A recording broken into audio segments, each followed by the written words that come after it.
bien, queridos amigos y hermanos, hemos ya dado lectura al capítulo 27 del profeta Jeremías, aquí en los versos 1 al 9. Jeremías 29, del 1 al 9, donde nos encontramos con esta carta de Jeremías.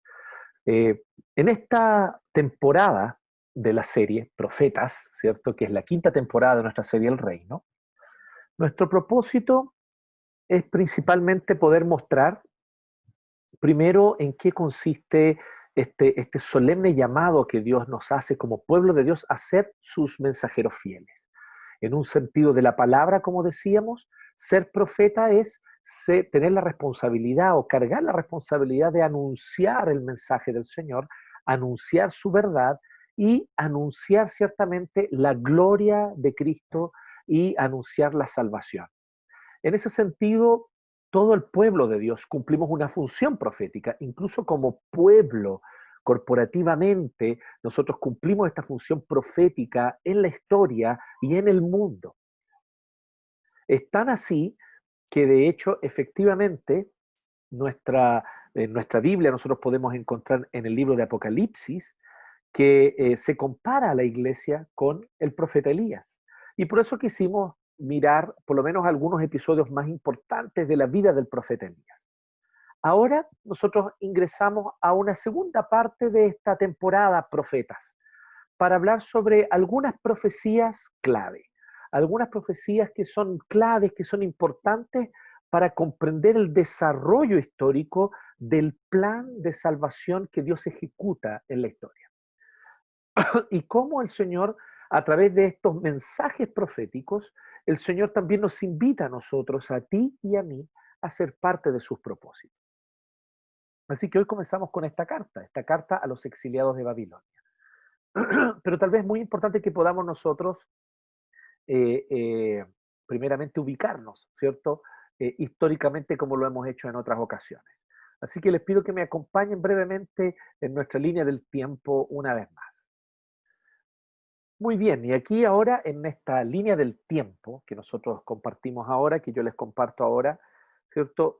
Vamos a repasar algunas cosas, solo los episodios más importantes de la historia bíblica, de la historia de la redención, la historia real, la historia verdadera, la historia del mundo, la historia en la cual tú y yo estamos involucrados y todas las personas de este mundo son parte de ella, lo reconozcan o no lo reconozcan, pero esta es la verdadera historia del mundo. Primeramente nosotros tenemos el Edén, ¿cierto? Allí donde Dios nos creó, ¿cierto?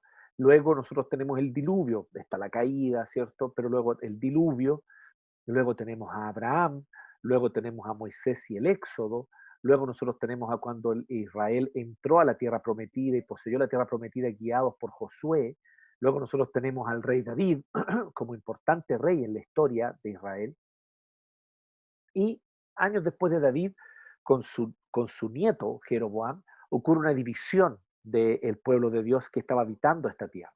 Y esta división hace que 10 tribus se queden al norte y que se terminan llamando como reino de Israel propiamente. Y se quedan 2 tribus, Judá y Benjamín, al sur, ¿cierto? También con los levitas, o con por lo menos gran parte de los levitas, que son los sacerdotes, y ellos entonces componen lo que es el reino de Judá, que quedó al sur. Pues bien, ¿qué ocurrió? Lamentablemente, estos reinos fueron constantemente infieles. Ya vimos, por ejemplo, el contexto de Elías en el norte con el rey Acab.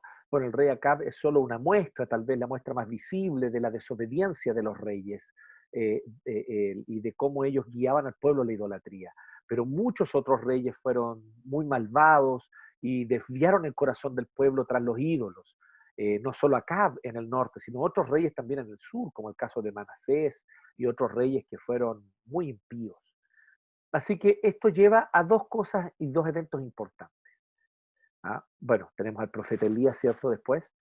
Y después de esto nosotros tenemos estos dos eventos importantes. El primero, los asirios invaden y destruyen el reino del norte.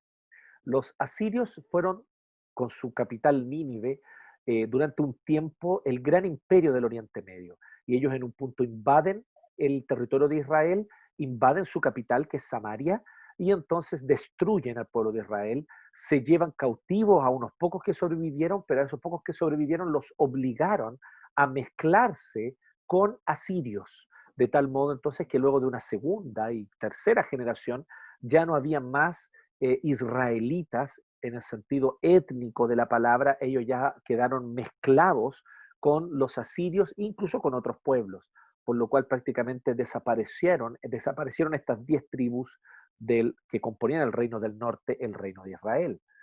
Como la desobediencia también estuvo muy presente en el reino del sur, en el reino de Judá, tal vez se demoraron un poco más, tal vez tuvieron algunos reyes que fueron un poco más leales y fieles al Señor y a su ley, pero a pesar de esos pocos reyes más fieles, igual tuvo una gran mayoría de reyes en general infieles, idólatras y que desviaron el corazón del pueblo. También eso en el sur ocurrió en el reino de Judá. Por lo cual, entonces, algunos años después, en el 586 a.C., nosotros tenemos que Judá es llevado cautivo a Babilonia, o sea, el reino del sur, que tenía su capital en Jerusalén. Y este es el reino que finalmente es llevado, ¿cierto? O gran parte de sus personas son llevadas cautivas a Babilonia. Muchos murieron en la invasión a Jerusalén. Nabucodonosor, entonces, rey de Babilonia, es ahora el gran imperio, el gran emperador, y este es el gran imperio ahora en este contexto. El gran imperio es Babilonia y el gran emperador es Nabucodonosor. Ya los asirios habían pasado a la historia, como se pueden dar cuenta, hay más de 100 años de diferencia entre la invasión asiria al reino del norte y la invasión babilonia al reino del sur. Sin embargo, es un hecho que esto lleva entonces a que muchos mueran y los que pocos que vivieron fueron cautivos, llevados cautivos a Babilonia. Ese es el preciso momento, cuando son llevados cautivos a Babilonia, cuando Jeremías escribe esta carta que nosotros encontramos aquí y que acabamos de leer aquí en capítulo 29 de Jeremías, versos 1 al 9. Ok, entonces, ¿qué es lo que nosotros encontramos aquí en esta carta? Nosotros encontramos un mensaje muy especial y que va a ser muy determinante para lo que va a ocurrir a continuación en la historia del pueblo de Dios hasta nuestros días, que somos la iglesia de Cristo, el pueblo de Dios, continuación legítima de Israel del Antiguo Testamento, continuación de ese pueblo judío del Antiguo Testamento somos nosotros, no los judíos étnicos, pero que no sirven al Señor Jesucristo y no reconocen a Jesús de Nazaret como Mesías. Ellos ya no son más continuidad de Israel. Nosotros somos la iglesia de Cristo, somos la continuidad de Israel. Los que no creen en Jesús como Mesías son ramos arrancados del olivo, ya no están más en el olivo. Son ramas sacadas de la vid y echadas al fuego. Eso nos dice Jesús en Juan capítulo 15. Pero ¿quiénes somos injertados, dice el apóstol Pablo en Romanos? Nosotros, tú y yo, que tal vez sin tener ninguna ascendencia hebrea étnicamente, eso no tiene ya ninguna importancia, sin embargo tenemos la fe de Abraham, creemos en el Dios que llamó a Abraham, creemos a través de Jesucristo y somos injertados, por lo tanto, en este olivar, ¿cierto? En este olivo. Somos, por lo tanto, nosotros ahora incorporados a la vid, y por lo tanto, como somos parte de la vid, ahora nosotros somos la continuidad del Israel del Antiguo Testamento. Así que esta es la historia de nuestro pueblo también, como lo veíamos antes y como ya lo vimos y lo mencionamos en otros episodios anteriores. Sin embargo, hay alguna cosa que es muy importante. Hay muchas profecías, muchas profecías. Los libros de los profetas son abundantes en el Antiguo Testamento para aquellos de ustedes que se han dado cuenta, los que están siguiendo el plan de lectura bíblico se habrán dado cuenta que son muchos los profetas. Solo los profetas menores, que se llaman, solamente por el tamaño del libro, los libros son más breves, por eso se llaman profetas menores, solo los profetas menores son 12. Y además tenemos a los profetas mayores, o sea, los libros grandes de los profetas, donde está Isaías, Jeremías, Daniel y Ezequiel. Entonces estamos hablando de por lo menos 16 profetas que nos dejaron escritos. Hay muchos otros profetas que nos dejaron escritos. Pero muchas de estas profecías, nosotros vamos a ver que tienen una característica muy importante. Estas profecías deben ser cuidadosamente comprendidas primero en su propio contexto histórico, para que entonces nosotros podamos traducirlas y aplicarlas a nuestro contexto hoy como pueblo de Dios en el siglo XXI en Santiago de Chile, en Chile o esparcidos por el mundo, donde quiera que el Señor nos ha llamado para ser su pueblo. Entonces debemos nosotros hacer este puente, primeramente entendiendo qué es lo que el autor, qué es lo que el profeta, inspirado por el Espíritu Santo, quiso transmitir al pueblo del Señor en ese contexto, en el año 700 o en el año 600 antes de Cristo, cualquiera sea el caso, ¿cierto? Dependiendo del profeta, debemos primero comprender cómo este mensaje era para ese pueblo en ese contexto y luego entonces tomar los principios y aplicarlos a nuestra vida. Esto hace que muchas de estas profecías no tengan una aplicación directa para nosotros. Por ejemplo, cuando Dios promete que ellos van a habitar con seguridad la tierra, que es mi pueblo sobre el cual mi nombre es invocado, si se arrepintiere y clamare, entonces yo vendré y sanaré la tierra y les daré bendiciones y les daré lluvias en esta tierra. Y hay muchas profecías de esa característica que algunos vienen y piensan que de inmediato se aplican para nosotros de forma automática, instantánea, pero no comprenden que en realidad guardan relación con ese contexto del plan de la historia de la redención que Dios estaba llevando a cabo, que Dios está llevando a cabo, pues bien, corresponden a esa etapa del plan, cuando el pueblo del Señor le correspondía habitar un territorio de forma segura y próspera.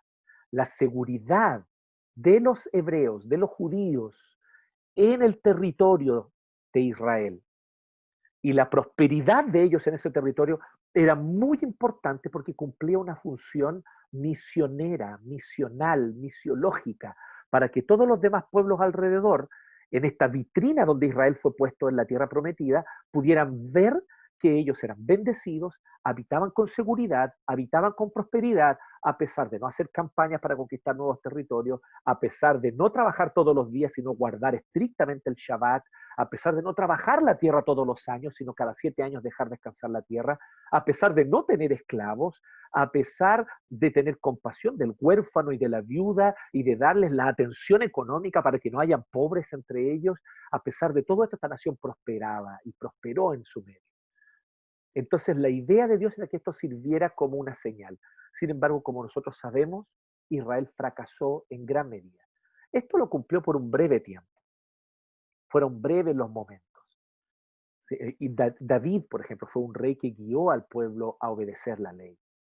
Samuel, como juez y profeta, también fue un personaje importante. Después de David, nosotros tenemos a un rey que buscó conducir al pueblo para que obedeciera la ley, ¿cierto? Que fue Josías. Jeroboam también. Entonces, perdón, no Jeroboam, pero Josías. Entonces nosotros tenemos a algunos importantes reyes que tratan de, pero no es mucho lo que se logra. En general el pueblo se desvió tras los ídolos, desobedeció la ley y por lo tanto ellos no cumplieron este papel en ese territorio. Pues bien, muchas de esas profecías entonces no se aplican a nosotros directamente hoy día. Tenemos que primero entender cómo los profetas hablaban a ellos, entender los principios por detrás de esas profecías, y esos principios, sin duda alguna, se aplican a nosotros porque toda la escritura es inspirada por Dios y útil. Así que cada profecía del Antiguo Testamento tiene alguna aplicación para nosotros hoy. El tema es que esas aplicaciones requieren un trabajo de interpretación, primero cuidadoso, de entender qué es lo que el profeta de aquella época le dijo al pueblo de aquella época en el contexto que ellos estaban viviendo, para entonces, tomando esos principios, aplicarlos a nosotros hoy día. En nuestro contexto, en nuestra época, que es distinto. Hoy, Dios no nos ha dado un territorio para habitarlo con seguridad y prosperidad. Dios nos ha enviado por todo el mundo como pueblo esparcido para proclamar su gloria a donde quiera que vayamos.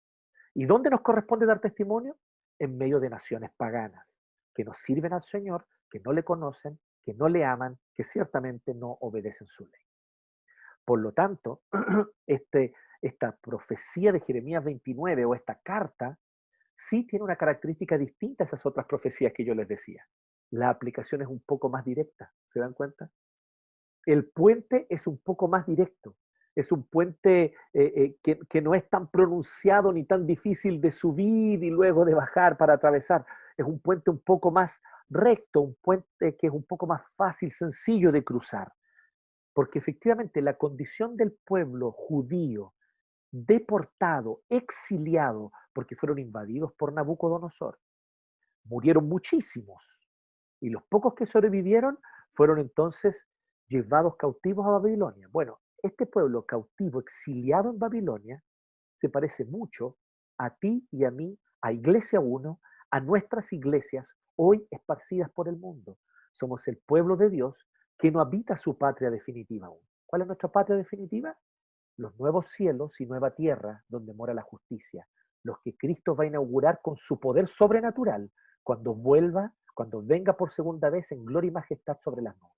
Ese día llegará pronto y el Señor corporalmente volverá y Él instaurará su reino y solo Él reinará sobre la tierra con plena justicia, gozo y paz. Ese es nuestro hogar, ese es nuestro hogar definitivo, la nueva creación. Pero ahora nosotros mientras tanto estamos como exiliados en un territorio que no es nuestro territorio aún, pero donde nos corresponde, sin embargo, dar testimonio de Dios. Por lo tanto, la carta de Jeremías a los judíos deportados, recién deportados, habían acabado de ser deportados. Si ellos fueron deportados el año 586, más o menos antes de Cristo, pues bien, esta carta debe ser de ese mismo año, del año siguiente. Recién habían sido deportados a Babilonia y entonces Jeremías les escribe esta carta. Así que hoy vamos a hablar sobre esto, un mensaje al pueblo de Dios exiliado.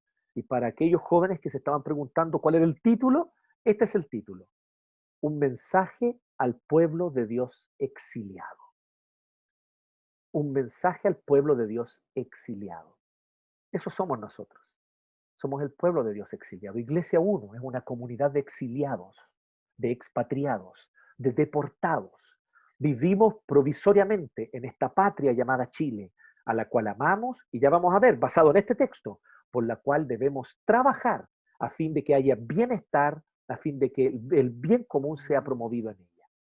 Sin embargo, esta no es nuestra patria definitiva. Aquí estamos como exiliados, porque nuestra patria definitiva es la nueva creación. Por lo tanto, de alguna manera es muy importante notar un pequeño detalle en una palabrita. Como introducción quisiera decir esto, antes de entrar a los 4 puntos que vamos a hablar hoy día. Así que también para que los jóvenes sepan hoy, nuestro mensaje tendrá 4 puntos. Pero hay una cosita, antes de estas 4, hay una cosita que yo quisiera mencionar muy importante. Ustedes se dieron cuenta que la carta dice así, verso 4. Así dice el Señor Todopoderoso, el Dios de Israel, a todos los que he deportado de Jerusalén a Babilonia. Luego dice en el 7, verso 7, además busquen el bienestar de la ciudad a donde los he deportado y pidan al Señor por ella. Pues bien, la palabra deportado aquí, curiosamente, no es una palabra que signifique exiliado o deportado. Sí, de acuerdo con el contexto histórico, esto fue literalmente lo que había ocurrido. Nabucodonosor los invadió, muchos murieron, los pocos que vivieron se los llevó presos y cautivos como esclavos a Babilonia para servir a los poderosos de Babilonia. Pues bien, eso fue literalmente lo que ocurrió, pero curiosamente la palabra utilizada aquí en el hebreo es una palabra muy sencilla y neutra. Es la palabra enviar, a donde yo los he enviado. Entonces, sí dice el Señor Todopoderoso a todos los que he enviado de Jerusalén a Babilonia. Y luego en el 7, busquen el bienestar de la ciudad a donde los he enviado. Y lo interesante de esta palabra enviado es que no solamente es una palabra más neutra y más genérica, sino que también sí tiene una connotación muy especial. Dios determinó que este pueblo saliera de Jerusalén y fuera a habitar Babilonia. Fue el plan de Dios que ellos fueran para allá. Dios los llevó para allá. Fueron enviados por Dios como un misionero es enviado al lugar a donde debe proclamar a Cristo, dar testimonio de su gloria y vivir en su amor y extendiendo su reino. Eso es lo que somos tú y yo, misioneros en el contexto donde habitamos, misioneros en el barrio donde vivimos, misioneros en la familia que nosotros nos tocó, de la cual nos tocó ser parte, misioneros en el trabajo donde Dios nos abrió las puertas, misioneros a través de las vocaciones que el Señor nos dio, misioneros a través de la profesión u oficio al cual nos dedicamos, misioneros. Por lo tanto, este mensaje al pueblo de Dios exiliado es un mensaje que guarda mucha relación con la misión que nosotros tenemos como pueblo deportado, exiliado o por así decirlo, expatriado. Así que de alguna forma, el hecho de que Dios los haya enviado es parecido a como Dios nos envió a nosotros. Dios nos envió a vivir aquí. Dios nos envió a vivir aquí en Santiago de Chile. Dios nos envió a vivir aquí en Chile. Dios nos envió a vivir aquí en América Latina. Dios nos envió a vivir para su gloria donde nosotros estamos. y tenemos una misión que cumplir, extender su reino sin duda alguna. Así que nosotros somos el pueblo dispersado entre las naciones para dar testimonio de Cristo, de su gracia, para dar testimonio de Él. Así que cuando nosotros hablamos, por lo tanto, de un mensaje al pueblo de Dios exiliado, estamos hablando de un mensaje que, como les decía, el puente es bastante directo. Así como el pueblo judío en ese momento estaba exiliado y Dios, sin embargo, les encarga una misión allí en Babilonia, es muy parecido, prácticamente similar a lo que a nosotros nos toca vivir después que Jesucristo dijo, vayan por todo el mundo y hagan discípulos en todas las naciones. Vayan a todas las naciones, habítenlas y allí den testimonio de mí. El Señor Jesucristo después hace de esta la estrategia principal. Aquí en el Antiguo Testamento tal vez fue un momento de excepción, una especie de adelanto de lo que va a ocurrir después, una especie de tráiler. Pero después, cuando Cristo, ya resucitado, envía a sus 12 apóstoles, todos ellos judíos, todos ellos hebreos, descendientes de este pueblo, y los envía y les dice, ahora entonces integren al pueblo a gente de todas las naciones y vayan y exíliense entre las naciones. Yo los envío. Lo que está ocurriendo allí es que literalmente lo que está ocurriendo es que Dios los está enviando, los está deportando, exiliando, pero no en un sentido negativo de la palabra, sino en un sentido bastante positivo de ser enviados como misioneros. Y es tanto así que el apóstol Pedro en su primera carta, de hecho, llama así a la iglesia cristiana. Nos llama los deportados o los dispersos, que están dispersos por todo el mundo. Pues bien, entonces queremos ver 4 cosas brevemente de este mensaje al pueblo de Dios exiliado. Y lo primero que nosotros vemos es esto. El mensaje al pueblo de Dios exiliado se compone de 4 cosas fundamentales. Primeramente, la misión nos convoca a todos. La misión convoca a todos los hijos de Dios. La misión nos convoca a todos. Este es el primer aspecto que yo quisiera destacar hoy aquí. Este es el primer aspecto que quisiera destacar a partir de este texto, que efectivamente la misión nos convoca a todos.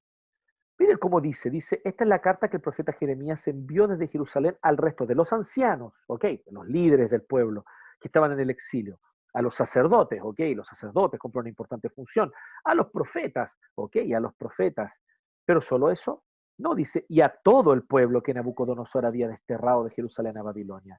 Esto sucedió después que el rey Jeconías había salido de Jerusalén junto con la reina madre, los eunucos, los jefes de Judá y de Jerusalén, los artesanos y los herreros.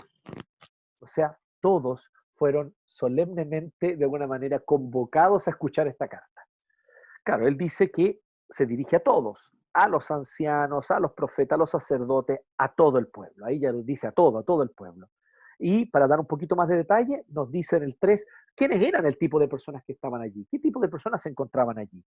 Y nos dice que eran efectivamente el rey, la reina madre, los eunucos, los jefes, pero también los artesanos, los herreros, aquellos que tenían oficios que tal vez uno podría considerar no eran tan espirituales como el del sacerdote o el del profeta, pero tanto sacerdotes como profetas, así como eunucos que cumplían una función política. Ellos tenían la función de ser consejeros políticos de los reyes. Así también, y los jefes de Judá, que también eran gobernadores de sus propias regiones. Pero no solo estas personas nobles y destacadas, también los herreros, también los artesanos, y como dice el uno, todo el pueblo. Este es un llamado a todos. Primero que todo, si esta es una carta para convocar al pueblo de Judá para que cumpla una misión que Dios le encarga en medio de Babilonia, pues bien, entonces esta misión es para todos. No es solo para los importantes, no es solo para los que cumplen funciones espirituales o que tienen oficios que están relacionados con la vida de adoración, con la vida del servicio en el templo o del servicio en el tabernáculo o en la sinagoga. No, este es un llamado para todos. La misión nos convoca a todos los hijos de Dios, cada uno con su vocación, cada uno con su llamado, cada uno con sus capacidades. Esto es lo primero que nosotros vemos que se traduce casi directo para nuestro caso también como pueblo de Dios, Iglesia 1, hoy aquí en Chile, hoy aquí en Santiago, siglo XXI. Todos somos convocados. Esto no es un llamado solo para quien estudia teología. Esto no es un llamado solo para los que van al seminario y pueden tener estudios en el seminario formales de teología y de ministerio. Esto no es solo para pastores y aquellos que se dedican a la predicación de la palabra. Este llamado no es solo para aquellos que teniendo un llamado misionero son entonces sustentados para ir como misioneros a un pueblo no alcanzado. Este es un llamado que en realidad es verdaderamente para todos, para aquellos de ustedes que son herreros, para aquellos de ustedes que son artesanos, para aquellos de ustedes que se dedican o que tienen interés en dedicarse a las labores públicas, ¿cierto? Como los eunucos lo hacían en su tiempo, ¿no? Para aquellos de ustedes que son llamados a servir con las ciencias, con el arte, con la política, en todo aspecto. Todos somos llamados con nuestra vocación a cumplir un papel en esta misión. Porque la misión de Dios, sin duda alguna, implica como primer aspecto muy fundamental, como aspecto nuclear, central, el anuncio del Evangelio y de la buena noticia de Jesucristo como Salvador. Pero junto con este anuncio de Jesucristo es también la extensión del reino de Dios, haciendo el bien, promoviendo la justicia, promoviendo la paz, haciendo el bien a todos, respetando a todo hombre y a toda mujer como imagen y semejanza de Dios y restaurando su dignidad. Y para eso Dios te dio una vocación, Dios te dio un trabajo, y sea que tu trabajo sea hacer pan, tal vez tu trabajo es arreglar muebles, tal vez tu trabajo es ayudar a construir casas, tal vez tu trabajo es cuidar enfermos o atenderlos, tal vez tu trabajo tiene que ver con administrar de manera correcta una empresa para que así el producto sea de calidad y llegue un buen producto a aquellos que lo consumen, a aquellos que usan de él, a aquellos que lo necesitan. Cualquiera sea tu función, tal vez tú te sientas frente a unas tablas Excel todo el día y organizas las finanzas de una empresa para que esta empresa pueda cumplir bien su papel en la sociedad. Sea lo que sea que estás haciendo, eres llamado. Tú eres llamado a extender el reino de Dios con tu vocación, con tu llamado, con tu oficio, con tu arte, con tus matemáticas, con tu ingeniería, con aquello que tú haces, ese trabajo de esfuerzo físico que tú realizas día a día y que tal vez te deja agotado al final del día, pero ese esfuerzo físico que tú realizaste en tu trabajo cumple un deber y una función que contribuye al bien de todos, extendiendo, por lo tanto, el reino de Dios. Todos somos llamados, la misión nos convoca a todos los hijos de Dios. Esto es lo primero. En segundo lugar, la misión ordena nuestras prioridades. Veamos del 4 al 6, ¿qué es lo que nos dice la carta? Dice, así dice el Señor Todopoderoso, el Dios de Israel, a todos los que he deportado de Jerusalén a Babilonia. Construyan casas y habítenlas. Esto es maravilloso porque esto es una bendición. Esta es una proclamación de bendición, aún más si lo dice un profeta del Antiguo Testamento, un profeta que cumple el oficio de profeta. Ya vimos en otros mensajes anteriores que la palabra profeta puede ser usada en un sentido estricto para el oficio de profeta o en un sentido más amplio para hablar de los mensajeros fieles que somos todos nosotros. Bueno, aquí yo estoy hablando del oficio estricto de profeta. Jeremías recibía revelación sobrenatural y directa del Espíritu Santo para poder pronunciar palabras de bendición. Eso es algo exclusivo de los que tuvieron el oficio de profeta. Y aquí entonces Jeremías, utilizando esto, inspirado por Dios, inspirado por el Espíritu de Dios, él pronuncia una bendición de bienestar para Israel. Construyan casas y habítenlas. Porque ¿cuáles eran las señales de maldición? Cuando el pueblo de Israel estuvo bajo maldición, ¿cómo fue? Ellos construían casas pero no las habitaban. Ellos plantaban viñedos, pero no disfrutaban el fruto de esos viñedos. Pero aquí no, aquí dice, construyan casas y habítenlas. Y planten huertos y coman de su fruto. O sea, le está diciendo que está bien que ellos puedan tener su bendición y su bienestar. El Señor, de hecho, quiere darles bendición y bienestar.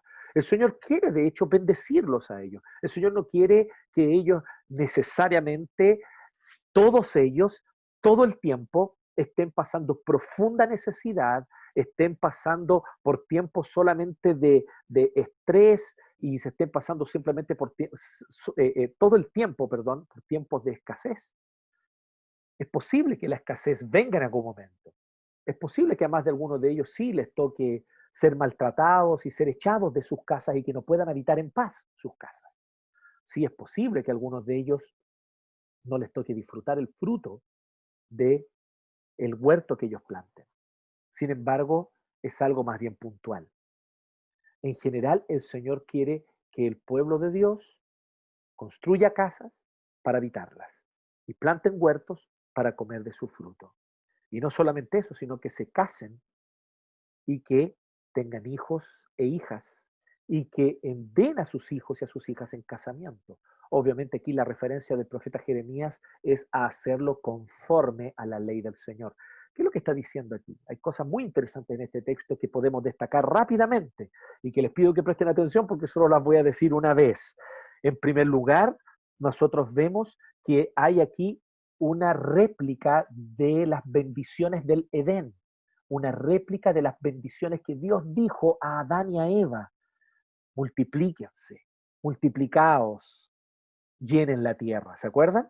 ¿Y qué es lo que le dijo el Señor? Que cuide el huerto. El Señor plantó un huerto y puso al hombre para que lo labrara y lo cultivara. ¿Y qué es lo que les dice? Les dice, sean fecundos, o sea, cásense y tengan hijos e hijas, sean fecundos, ¿cierto? Y les dice que habiten el huerto. En todo esto, nosotros vemos un reflejo del Edén, pero ahora les toca vivir la vida del Edén en medio de un pueblo pagano, en medio de un pueblo violento, en medio de una ciudad con gran paganismo, violencia y desobediencia a Dios. Querido amigo, querida amiga, te quiero invitar a que no seas, en este caso, no seas prejuicioso con la historia y que investigues muy bien los babilonios y el pueblo babilonio antiguo. Si tú crees que nuestra cultura actual es promiscua, es idólatra y es pagana, no tienes idea cómo eran los babilonios, que eran aún mucho peores, mucho más violentos, mucho más promiscuos, mucho más dados a los excesos y a las borracheras y mucho más abusadores de su poder, maltratando al más débil y aplastándolo en la medida que pudieran. Así era como los poderosos se comportaban en las ciudades babilonias. Si tú quieres saber de un contexto verdaderamente pagano para vivir, piensa en Babilonia. Mucho peor que Santiago. Mucho peor. Con todo lo malo que nosotros podemos ver, con todo el paganismo y maldad que podemos ver en Santiago. Sin embargo, allí el Señor les dice, sean un Edén en ese medio. Vivan como en el Edén. Sean fieles, esposo y esposa, y tengan hijos. Planten sus huertos y coman del fruto de su huerto. Construyan sus casas ustedes mismos, no grandes palacios, no grandes mansiones, pero construyanse su nido donde vivir, donde habitar, donde tener hijos, donde cuidarse mutuamente el uno al otro. Allí vivan el Edén. Este es el llamado de Dios. Multiplíquense, no disminuyan. ¿Qué es lo interesante de esto? Que Dios no condena que el pueblo del Señor busque y tenga su propio bienestar. ¿Se fijan en eso? Aquí no es un llamado del Señor a que todos hagan un voto de pobreza y que todos anden en sandalias y todos andemos a pata pelada y que todos vivamos en pobreza porque un hijo de Dios tiene que ser pobre. No, ese no es el llamado, aquí no es el llamado ese. Tampoco es un llamado a que todo hijo de Dios es hijo del rey y por lo tanto ha de prosperar, declara, decreta. Tampoco es ese extremo totalmente antibíblico, ustedes lo saben. No, aquí el llamado es, en la medida que el Señor te abra puertas, tómalas, aprovéchalas. Si eso te permite a ti tener un mejor bienestar para ti y tu familia, hazlo, no hay problema. Tienes la oportunidad tal vez de tener un mejor trabajo, pues bien, y ese trabajo no va a dañarte moralmente, no va a dañar tu vida familiar, sino que viene para bendecirte, toma esa bendición del Señor, aprovéchala. Pero ¿qué harás con esa bendición? Es la pregunta clave. Dios te bendecirá. Si Él así lo quiere, Él así lo va a hacer. Pero ¿qué harás con esa bendición?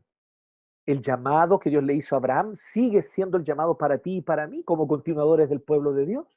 Si somos bendecidos, es para ser bendición. Por lo tanto, ahora que tienes un mejor trabajo, ahora que tienes un sustento, ahora que por fin has podido pasar por ese periodo tal vez de dificultad, yo sé que no hablo de todos aquí, pero por lo menos algunos de ustedes que pasaron por periodos de dificultad y ahora están tal vez de nuevamente teniendo estabilidad económica, ¿qué harás con esa estabilidad económica? Dios te dice que la uses para la misión, que la uses para extender el reino, que no olvides tus prioridades. Por eso la misión ordena nuestras prioridades. Es lo segundo, nuestro sustento, nuestra vocación, nuestra estabilidad, nuestra familia. Todo tiene que girar alrededor del reino de Dios y su justicia. ¿Qué dice Jesús? Jesús lo dijo. Busca primero el reino de Dios y su justicia y todas estas cosas serán añadidas. Prioriza el reino de Dios, prioriza extender la gloria de Dios y entonces cada una de estas cosas va a estar en su debido lugar. Sí, qué bacán que tú puedas tener un novio, una novia y puedan casarse. Cásense y sean felices juntos y tengan hijos, pero no olviden que el propósito de su matrimonio no es la felicidad individual de cada uno de ustedes. No te cases para ser feliz, no te cases para buscar realización individual, realización subjetiva personal. Cásate para que Dios sea glorificado en tu vida matrimonial. No tengas hijos para realizarte a través de ellos. Con eso solo los terminarás idolatrando y sofocando con tus exigencias y tus expectativas. No, ten hijos para que Dios se glorifique mediante tus hijos, ámalos como ellos son y que la gracia de Dios sea el sustento de ellos así como es la tuya, porque tus hijos no son ni jamás serán perfectos. Ámalos con sus imperfecciones y pecados, porque son pecadores, han nacido en pecado. Reconoce eso en tus hijos y predícales el Evangelio y que ellos se afirmen de Cristo y que la gloria de Dios se extienda a la próxima generación. Así el Señor nos ha llamado. Formemos familias para su gloria, tengamos trabajos para su gloria. Acepta ese aumento para su gloria. Acepta ese ascenso en tu trabajo para su gloria. Termina tus estudios universitarios para su gloria. Haz ese posgrado para su gloria. ¿Quieres comprar una casa? Cómprala para su gloria. ¿Quieres tener un auto y Dios te da la posibilidad sin endeudarte de manera estúpida, sino de una manera racional y puedes adquirir un vehículo? Tenlo para su gloria. Tu satisfacción personal no es importante. Tu satisfacción personal no es la prioridad. Aquí lo más importante es la gloria de Dios en tu vida, en mi vida, en nuestro hogar, en cómo formamos familia. La misión ordena nuestras prioridades. Pone las cosas en su debido lugar, poniendo la gloria de Cristo al medio, poniendo la gloria de Cristo al centro y que todo lo demás gire alrededor de eso. En tercer lugar, la misión nos lleva a servir a todos. Ya vimos, en primer lugar, la misión nos convoca a todos los hijos de Dios. En segundo lugar, la misión ordena nuestras prioridades. En tercer lugar, la misión nos lleva a servir a todos. Eso es lo que dice en el 7. Dice, claramente el Señor les da este mandato. Además, busquen el shalom, es la palabra hebrea allí. El shalom de la ciudad a donde los he deportado. Esto es escandaloso para un judío. Todo judío sabía que debía orar y trabajar por el shalom de Jerusalén. Esa expresión está en la Biblia. Orad por el shalom de Jerusalén. Oren por la paz de Jerusalén. Shalom generalmente se traduce como paz. El problema con la palabra paz es que es una palabra que, por lo menos en nuestro lenguaje actual, está muy pobre de significado. Para nosotros paz es ausencia de conflicto nada más. Pero el shalom no significa solamente ausencia de conflicto, significa más que eso. Shalom significa armonía y bienestar entre todas las partes de una sociedad. La palabra shalom es una palabra comunitaria. Si tú crees, como creo yo, como creemos nosotros, que el Espíritu Santo inspiró cada palabra de la Biblia, y así yo lo creo y lo entiendo de todo corazón, entonces esta palabra shalom debe ser tomada con todo el peso que implica. No es una palabra que implique paz individual, no es una palabra que está denotando paz personal. Aquí no es paz personal o sentimiento de paz personal o pursuit of happiness, como dicen los gringos, ¿cierto? La búsqueda de la propia felicidad. No es happiness en el sentido de la felicidad individual. No, shalom es una palabra comunitaria. Es una palabra que puede ser muy bien traducida como bien común. ¿Sí?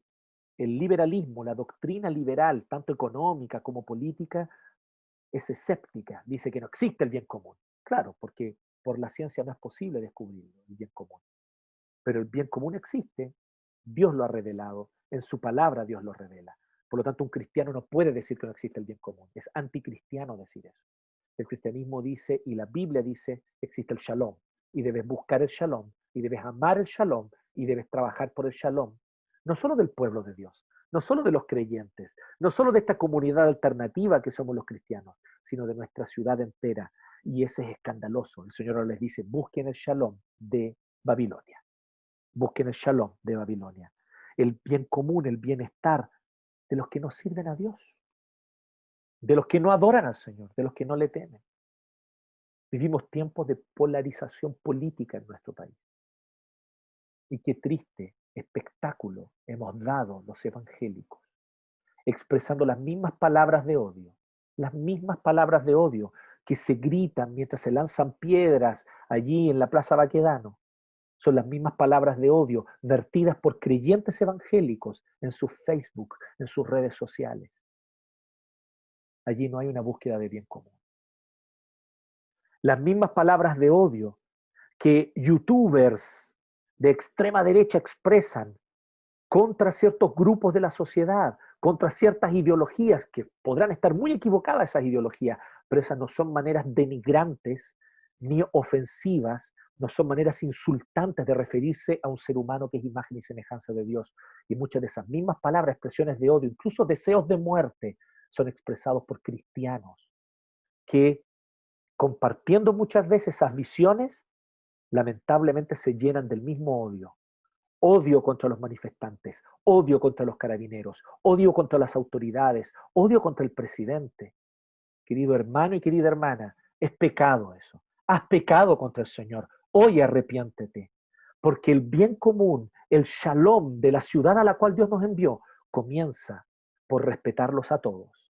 A las autoridades porque han sido puestas por Dios y a todos los demás porque son todos imagen y semejanza de Dios. Aun cuando estén cometiendo actos delictuales, aun cuando estén cometiendo actos de injusticia y abuso de autoridad y de poder, aún así esa persona es una imagen y semejanza de Dios como tú y yo. Un hombre, una mujer que también son llamados al arrepentimiento como tú y yo un día lo fuimos. Que sin duda alguna merecen condenación por sí mismos como tú y yo también lo merecemos. Pero que sin duda alguna también la muerte de Cristo en la cruz es suficiente para perdonar sus pecados y darles nueva vida, como un día lo hizo contigo y conmigo. Dejemos los insultos, dejemos las palabras ofensivas, peyorativas y la denigración y el menosprecio hacia la dignidad de otros. Aquí se trata de la dignidad de todos, del empobrecido, del huérfano, de la viuda, de los chicos del Sename, del carabinero, de la carabinera, de la autoridad política, del político de izquierda, de centro, de derecha, todos igualmente dignos, todos igualmente imagen y semejanza de Dios. Todos, por lo tanto, debemos mirarlos con estos ojos. Y luego que miramos con estos ojos, vamos entonces a saber cómo actuar para promover el shalom y el bien común. Pero a eso nos llama el Señor. La misión nos lleva a servir a todos. Y eso es lo que expresa el versículo 7 claramente.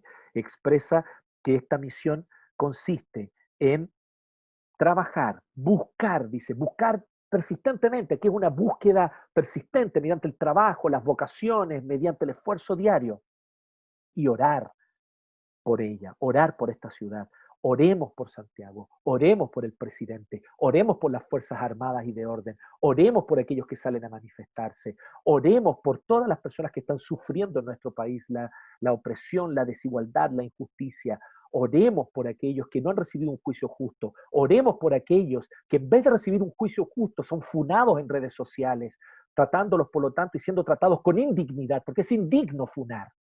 No corresponde eso. La dignidad implica un juicio justo donde una persona puede defenderse y argumentar el por qué y el cómo tal vez algo no es como la gente piensa. Y si efectivamente alguien ha cometido un crimen y un delito, pues ha de ser juzgado con el peso de la ley. Oremos para que nuestros jueces, por lo tanto, no sean corruptos, no hagan vista gorda a los actos de injusticia, sino que los condenen con dureza y con claridad también, porque eso también promueve el bien común.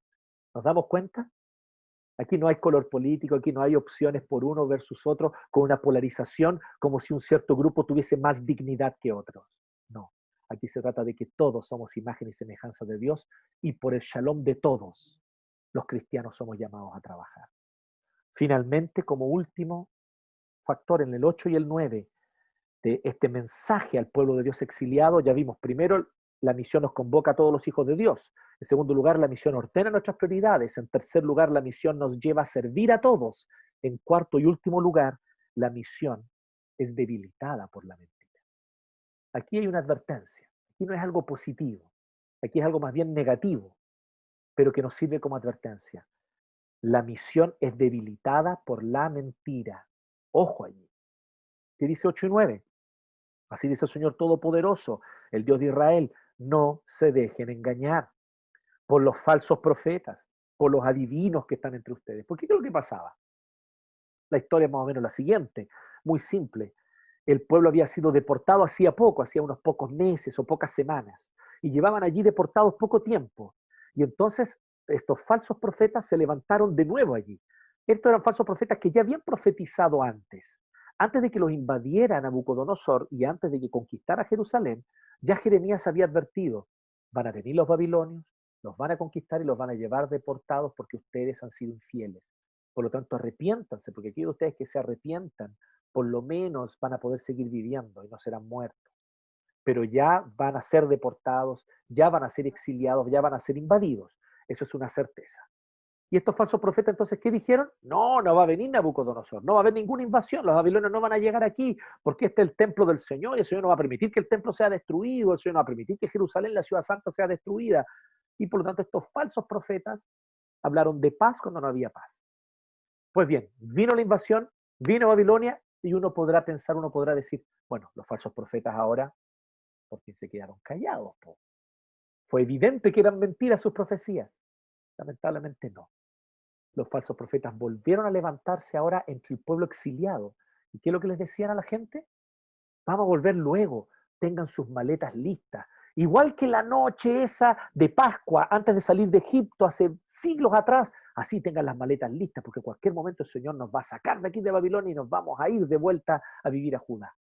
Y Jeremías le escribe la carta para decirles, no, no hagan caso a esos falsos profetas, ustedes ya los escucharon antes y saben que ellos mienten. No escuchen esos falsos profetas. Oigan lo que yo les digo, ustedes se van a quedar 70 años allí. ¿Qué significa eso? La gran mayoría de ustedes va a morir en Babilonia. Van a ser enterrados en Babilonia. Así que trabajen por el shalom, construyan casas, planten huertos, habiten allí, porque ustedes van a tener hijos y nietos allí en Babilonia. Nada más agradable al oído que escuchar lo que uno quiere escuchar. Nada más agradable al oído que vengan y te acaricien tus ideologías que has abrazado por tanto tiempo o tus expectativas de bienestar personal que has acariciado por tanto tiempo o tus anhelos y sueños subjetivos e individuales y que venga entonces un predicador y un profeta a decirte que justamente lo que tú tanto quieres, lo que tú tanto valoras es justamente lo que está bien desear. Pero la palabra del Señor muchas veces en realidad viene a confrontarnos y a decirnos que no es así, a confrontar nuestras idolatrías, aquellas cosas que más amamos. El Señor viene y las echa abajo, porque son ídolos que debemos dejar de amar para aprender a amarle a Él sobre todas las cosas. Para eso se necesita la verdad de la idolatría, la verdad acerca del pecado, la verdad acerca de las ideologías que hoy imperan en nuestro mundo contemporáneo. La verdad debe ser dicha, la verdad acerca de que muchas ideologías políticas lamentablemente no son ideologías políticas, son credos religiosos. Y cuando tú te unes a esas ideologías políticas con marchas, cantos, eslóganes, estás participando de cultos paganos a falsos dioses. No es algo agradable que queramos escuchar, pero lamentablemente hoy en día muchas ideologías políticas, vuelvo a decirte, se han transformado en verdaderos cultos religiosos. Ya no son simples ideas de cómo hacer una sociedad mejor. No, son verdaderos anhelos y esperanzas que conquistan el corazón y que hacen a las personas cada vez más intolerantes unas contra otras. Pero estas verdades deben ser dichas. La misión es debilitada por la mentira, por lo tanto. Ojo, los falsos profetas siguen existiendo hoy día. Y por lo tanto, aquí somos llamados nosotros a perseverar en la verdad. ¿Cómo distinguir un falso profeta de un verdadero profeta, pastor? Agradezca al Señor que usted nació hoy en el siglo XXI, cuando ya Dios completó su palabra. Y ya la palabra de Dios está completa. Son estos 66 libros, 39 del Antiguo, 27 del Nuevo. Léalos, conózcalos, estúdielos, escudriñelos. Esta es la palabra de Dios. En la medida en la que tú reconoces, habitas, conoces profundamente la verdad, puede llegar una mentira muy novedosa, pero tú vas a saber identificarla rápidamente y decir, oh, eso es mentira, o eso no huele bien. A ver, voy a buscar en la palabra de Dios a ver qué es lo que me dice. Por eso, persevera en la palabra, persevera en la verdad, persevera en la escritura, persevera en la verdadera profecía que no defrauda, que es la escritura, la palabra de Dios. Recordemos, la mentira debilita la misión. Por eso evita las fake news. cuidado, porque en redes sociales se difunden videos que están cortaditos y justo aparece la parte que a ti más te agrada o que más coincide con tu ideología, es la que justamente los algoritmos de Facebook hacen que te aparezca a ti ese video. Y así nos llenamos de fake news. Cuidado con eso, cuidado con las fake news que rápidamente nos conquistan. Y claro, si tus ideologías son más, ¿cierto? O tus preferencias políticas son más de un cierto sector o más de un cierto tipo, pues bien, te va a aparecer un video donde aparece, ¿cierto? Una injusticia terrible cometida y tú vas a decir, oh, pero ¿cómo? Pero no nos dice qué ocurrió antes, qué ocurrió después, no nos da contexto, tú simplemente te indignas y te enojas y caes en la trampa de la fake news. Y entonces, si tú tienes, sin embargo, otra visión política, pues bien, los algoritmos de Facebook te van a compartir justo ese video que justamente te van a hablar sobre los peligros del secularismo y sobre lo terrible que se viene sobre Chile con el neomarxismo y con las conspiraciones. Y esos videos, entonces, cortados, seleccionados, con información seleccionada para que justamente te llegue aquello que inspira más tus preferencias políticas, ideológicas y que más te inclina hacia esos ídolos. Fake news. Hoy día estamos llenos de falsos profetas, lamentablemente, de todo tipo. Entonces tú averigua bien, vea las fuentes correctas, contrasta información con aquellos que no piensan como tú, que piensan totalmente distinto a ti.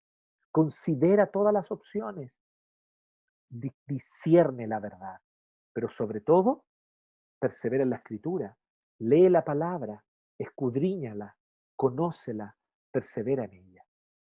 Porque de esta manera la misión se va a mantener y se va a fortalecer, pero la misión se debilita con la mentira. ¿Cuáles mentiras? Que debes abandonar la misión, que en realidad es más importante tu bienestar personal. Que debes abandonar la misión, que en realidad es más importante esa causa política. Que debes abandonar la misión, que en realidad es más importante que te pongas la camiseta por tal o cual ideología. Y entonces vas dejando de un lado y te vas olvidando y vas dejando atrás esa pasión por predicar a Cristo, por anunciar su gloria y por servir al prójimo con tus dones, con tus vocaciones y con tus iniciativas. Sirve al prójimo, ama al pobre, al huérfano, a la viuda y sal a servirlos con el amor de Cristo y con el Evangelio en tus labios. A eso Dios te llamó. Esa es la misión que tú has de cumplir. Cumple tu vocación y hazlo bien. Haz tu trabajo, hazlo con excelencia. No lo hagas para el jefe, no es para él que trabajas, trabajas para Cristo y para que su nombre sea anunciado. De esta manera no detenemos la misión, pero las mentiras nos distraen de la misión. Las mentiras nos desenfocan y entonces rápidamente caemos en otras cosas y nos vamos desviando de la misión. Querido amigo, querida amiga, tengamos en consideración esto. La misión es debilitada por la mentira. Así que habita en la verdad. Fortalécete con aquellos que, como tú, aman la verdad. Rodéate de aquellos y aconséjate por aquellos que tienen la verdad en sus labios, la palabra de Dios y aman a Cristo. Y que ellos sean tus consejeros, que ellos sean tus compañeros en esta ruta, en esta lucha por el reino de Dios. Así que no olvidemos, este es un mensaje para nosotros, para ti y para mí, que somos pueblo de Dios exiliado. La misión nos convoca a todos los hijos de Dios. La misión ordena nuestras prioridades. La misión nos lleva a servir a todos. Y finalmente, la misión es debilitada por la mentira. Por lo tanto, perseveremos en la verdad. Que Dios les bendiga.